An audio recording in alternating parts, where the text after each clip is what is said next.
Yeda. Fourth term na niya, di ba? No, it's her first term. First term pa As lang. party list. No. She, Kasi regular 3 years siyang congresswoman. District. Oo, regular. Then she was congressman. not a congresswoman at the start of the term. Okay. And there was changes in the nomination. Substitution. There's a may substitution. substitution. Pero with all due respect ko nga, of course, malarong isip ng taong bayan.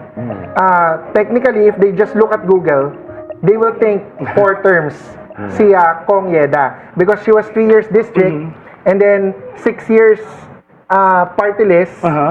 Tapos yung sinasabi nyo kasi Kong, na parang nagkaroon ng vacancy, Yes. nag-substitute siya Yes. for this term. Yes Yeah. po. And with all due respect to Tingog, I think that is an unexplored area of the Supreme Court or jurisprudence. I heard may mga ibang magkakaso sana noon. Kaso hindi pa sila nagkakaso.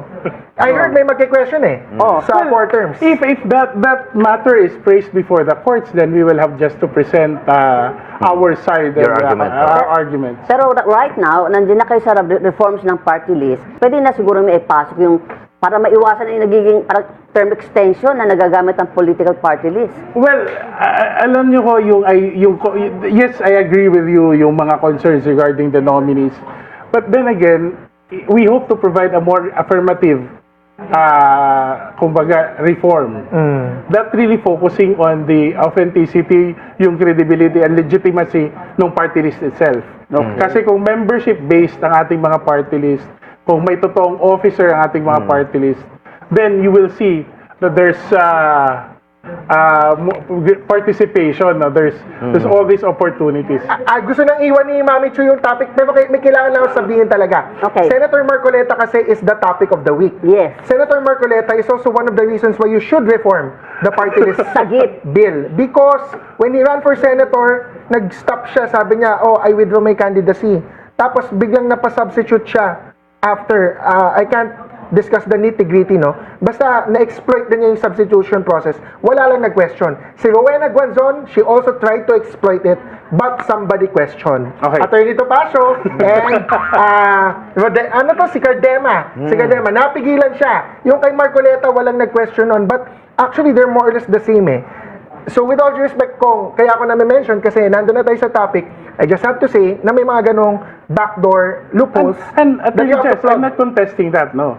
Honestly, I believe there's a lot of reforms that are needed to clarify. Siyempre, compared to the other positions in government, pinaka-youngest introduction ang party list Oo system. nga. Diba? 1995, So we need to really 1995 grow. Yeah. Ang hinihingi lang naman namin sa party list sector is don't judge us simply by what went wrong. Okay. Diba? Because madami ang hardworking Correct. na party list. You have to look also on our track record Okay. and judge us on what we can also contribute. Okay. Now, what needs to be improved? Let's improve it. Go ahead. Headline number 1, libo-libong ganib ng Iglesia ni Cristo humarang sa EDSA para tutulan ng selective justice sa kaso ni Senator Marcoleta na haharang daw sa paglantad ng mga anomalya sa flood control projects. Ang sigaw na selective justice ng INC, patok o putok ko? Si Kong Jun, ano po yan sa inyong pakalagay? Patok o putok po itong political issue na to? Itaas mo Kong yan. Yung tungkol sa INC? Opo. Kung okay yung statement sa'yo na selective justice, ayun. Okay, bakit po? Kasi nakita naman natin lahat, we're given the chance to, there's the investigation in the Senate, there's investigation in being done by the Ombudsman. Alam nyo, there's nothing wrong with all this investigation. Pero sana kasi maisip natin that all of this investigation, they all serve to reinforce our institutions, diba? Yun naman ang gusto natin. Other than, of course, gusto natin makita sino talaga ang may kasalanan. Pero hindi kasi pwedeng shortcut eh. Hindi pwedeng, it should all be on the basis of evidence. Marichu, hindi pwedeng kung ano lang yung sinabi ng isang grupo, hayaan natin yung prosesong magsimula at magtuloy-tuloy. Kasi in the end, this is not just about one incident. This is also how we value our democracy. O to, tatanong kong kaibigan natin to kasi nakita ko to sa sa Facebook, sa rally. Yeah. Ano, patok o putok? Kung selective yung justice, Yes. no? Yeah, well, of course, I ask for the kind understanding of our friends here. No, go Alam ahead. nyo naman yung aking political Yes. hat, no? For me kasi, no, very clear yung sa lawyers na nakakausap ko na the plunder is a stretch from the campaign donation angle. It's just too much of a persecution for me, no? And I know Attorney Jess would have a lot to say about that. Pero para sa akin, pag tila kumakalaban sa administrasyon, it's very clear na mabilis yung under ng kaso, no? Ngayon, as a final note, bakit non-bailable yung pinipili nila lagi, no? Pagdating Under malversation. it's very clear eh. For me, no, and again, we're begging your indulgence. Oo. So, ang sa akin, lalo na for a sitting senator, na parang siya na lang yung nag-iisa na nag-i-investigate dun sa mga Marines at dun sa kay Orly Gutesa at that time, no? So, of course, I see it as selective justice. But let's wait and see. Malay mo, totoong tutuluyan nila si Martin Romualdez. Pag nangyari yun, mababawasan ng konti yung aking pagdududa. Okay, let's Bongga! ask. Attorney Jess, ikaw. Siyempre sa akin, patok. Selective. Ay, putok. Sorry. Ay, wala nang bawian. May bawian. Putok, I disagree of course with the selective justice. Na-intro na kagad ni Attorney Jimmy yung kaya Kong Martin Romualdez. Actually, magiging debate pa namin later yung kay Manny Bonoan na state witness because apparently gagamitin daw siya to catch Martin Romualdez. So, that example alone will show na walang selective justice. The other thing I like to point out always, no, ang unang nakulong sa flood control is Bong Revilla. The DDS have not said Bong Revilla is their ally. They have not said na hindi admin si Bong Revilla. Bong Revilla was an alyansa candidate 2025. He was an ally or kakampi ng admin at siya ang unang nakulong. So, yung selective justice, you know, of course it's gonna be a debate, but that's my proof na hindi selective. Okay. Ako naman, ang concern ko lang, gusto kong tanong three gentlemen, bakit parang nagiging powerful ang Iglesia ni Cristo sa politika ng bansa? Ikaw, Kong Jude. Nagiging powerful. Well, because they have ako, talagang kaya nila. They just wanna do it, they could do it. Paano na yung separation of church and state? Well, that's why kasi ako para sa akin, ang mga nangyayari sa demokrasya natin, it's not just the thing that we prevent from doing, what also we choose to allow. Diba? Wow! Parang bending the law, no? Philosophical! Bending the Constitution. Hindi lang naman ito yung mga bagay na ayaw natin. Ito din yung mga bagay na pinahintulutan natin. Or we tolerate. We've allowed it to happen. From Diba? bending the law to bending the Constitution. In fact, ako, kung nakikita ko, and I you know, I have my reservations, I may have my disagreements about the position they take, but instead of putting the burden on them, I rather ask myself, why am I not speaking and standing for the principles I believe in, di ba? Yeah, as a Catholic.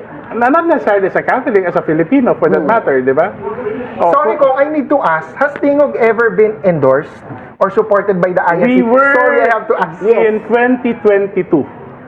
And in 2025? Hindi na. Hindi na. Okay. You did not seek them out. We didn't also because of the differences Okay. in the political position. It's very dangerous to talk about INC because they're very litigious. So Yes. kung may mga nakikinig dito na INC, I have to beg your indulgence, I have to say it, you are very well known to file cases no against critics, no? Yeah. But ako na din ang magsasabi, kahit kasuhan ako, pero it's not libelous naman. Kahit kasuhan ako, walang politiko sa Quezon City ang mananalo kung walang INC. Kaya halos lahat ng politiko tama. sa Quezon City takot sa INC. What more sa national? Quezon City, mas takot kasi local, 10,000 votes, 2,000 votes can matter. Okay? So ako, wag niyo po akong i-endorse. Kung tumakbo man ako, hindi ko naman po hahanapin. I just beg your indulgence, INC. That's just the truth. Ikaw sinasabi mo elected. Pero marami daw INC appointed. No comment ako dyan. Doon ako sa Okay. elected. Mas safe mag-discuss ng elections kasi freedom of speech talaga. Oo. Yung sa appointed, parang delikado. Tapos may mga usapan pa during the rally, may mga police din daw, INC, kaya si Abirin ba yun sa NCRPO? NCRPO. NCRPO. Ano masasabi mo, QCPD. Oo. Well, there was a lot of talk during the rally na meron daw mga tao sa loob ng yung bureaucratic structure of the government Yeah. na INC. Pero palagay ko, that's just all talk, no? Yeah. Ang kapangyarihan po, INC? hindi po. Okay. Ang kapangyarihan po ng INC ay simply from their numbers because they really are a voting bloc. Of Yeah. course. And among any religion, sila lang talaga yung merong ganong isang boto. Reliable. Reliable talaga yan. And they claim it's millions, but ako from experience, I've seen it's really about 2 to 3 solid. 2 to 3 swing vote yan sa national. Yung tumakbo ka sa Senado, endorse ka ba na INC? No, I was not. And I was actually hoping for it, but at the last minute, ang kinuha nila yung iba. At hindi nila pinuno yung 12. Hindi nila last pinuno. year. Oo, yeah, oo. Ako naman, never ako magsasama ng loob sa ganun dahil I always respect na kanila yan. Which is what brings me to my final point na ang mga politiko, galit lang naman sa INC kapag hindi panig sa kanila. Pero tuwing eleksyon, sinusuyo nila. Hindi po, mag-real talk Wala tayo. akong naririnig. Pero sabi mo nga, That's not even Okay against... din yung real talk na yan. No, Okay and yan. it's not against any politician. I'm talking about all politicians. Yes. teka, by the way you Oo. describe INC, With due respect, ha? Oo. selective din sila, di ba? Hindi nga pinuno yung 12, namili lang sila eh. Yes, but they have every right to be selective because they're not an arm of the government. 'Di ba? Ang hindi pwede maging selective, ang birokrasya ng gobyerno. Wala kasi, may gusto akong tanong, pero wala yata makakasagot na taga-INC dito. Di ba bawals doktrina nila ang pagsali sa mga rally? Ay, tinanong ko na yan dati. Oo, Of course, ano I don't sabi know nila? the doctrinal Oo. basis, pero hindi naman. Not at all. What about, Attorney Jimmy, ang isa ko narinig, bawal daw tumakbo for office. Kaso yun nga, si Senator Marcoleta, INC member, tumakbo. Usually, pag barangay daw, hindi nila pinapatakbo, bawal daw sumali sa politika. Pag INC member. I've never heard of such a thing. Ito tanong ko kay Attorney Jimmy, baka kasi doon ka sa rally eh. Bakit pumasok ka sa usapan yung flood control na sinasabi na pag si Marcoleta daw ay na-charge nung sa ano ay mawawala yung flood control? Again, begging your indulgence, gentlemen, no? Ang para sa amin, ang very clear na nangyayari is this is a silencing of the Blue Ribbon Committee as under Marcoleta. Oo. Kasi nga, pag siya po ay pinatuloy dyan sa Senado, whether as Blue Ribbon or even just as a regular member, hindi niya talaga tatantanan yung flood control and yung 18 Marines na ayaw talaga dinggin ng Senado. Hindi naman, di ba? That's what we think, as I said with my disclaimer. So, kapag ito, lalo na kapag siya ay nakulong na, it is not just a disenfranchisement ng INC, no, at ng mga bumoto sa kanya, but rather, it really looks like titigil talaga yung pag-uusig sa How would you react naman na yung 8 of the bagmen, 8 of the 18 ay gagawing witnesses sa yung affidavits na gagamitin ni Ombudsman? Oh, balita ko nga. For Speaker Martin din yun. Oo, tsaka kay Again, Boloan. Balita ko nga. Which is why I keep saying, kapag nangyari na lahat yung mga sinasabi nila lagi, na mga patikim, Wala nang selective. wala nang selective. Wow! Pero kasi ilang beses ko nang narinig, di ba, natutuluyan daw si Senator ganito, si Senator ganyan. Oo. Tapos biglang nawawalang parang bula. So you cannot help but you cannot blame us for being a little bit suspicious. But to be fair lang, Attorney Jimmy, may precautionary whole departure order si Speaker Martin, si Chis Escudero, etc. Yes, yes. So actually, meron ng signal na patungo talaga doon. They are being investigated. You want an honest answer? Yeah. To me, para sa akin, that just feels like, nako, mapoproblema ako dito. May freeze order din. Yes. May freeze order din, ha? That's what it feels like to us is parang there is a power balance in play na parang nagkakaroon ng carrot and stick going on. So pag may mga ganyan, ang feeling namin mga gentle threats yan. Teka muna, bago ka I'm mag-feeling. being honest, para po may mapulot yung viewers natin na teka totoo. muna. Ito tatanong ko kay Kong Jude kasi medyo meron daw impeachment initiatives being lined up against Ombudsman Remulla. Oo nga, totoo ba yun? Mga ba? mga religious din daw ang To be honest, I haven't heard. I just saw it sa tweet Oo ni... nga pala. Ako pala. Ikaw nag-tweet nga. Saan mo nakuha Attorney yung chismis? Valcis, pero- Pero anong reaction mo? Well, after 2 impeachments this year, no? Siguro... Nothing is impossible. Nothing is impossible. Exactly. Yung presidente na impeachment eh. Ang chismis kasi Kong, syempre, after Ombudsman Boying is filing all of these cases, including itong plunder kay Marcoleta, Marcoleta still has many friends. And then of course, yung threat din against Speaker Martin or former Speaker also has many friends. So, some congressmen are dissatisfied or yun nga, may discontent with Ombudsman Boying Remulla. Aside from, of course, this is with all due respect to Ombudsman, hindi po ako nagsasabi nito, ito lang po ay allegations na allegedly meron pa ding mga parking fee sa ombudsman, may mga kasong hindi umuusad kung magbabayad ka ng parking fee or may mga hindi pa prosecute kung maaareglo or nakikipag-usap ka. Allegations lang po yan. That is not my own allegation. That is the But That do you is know why the- that might be true?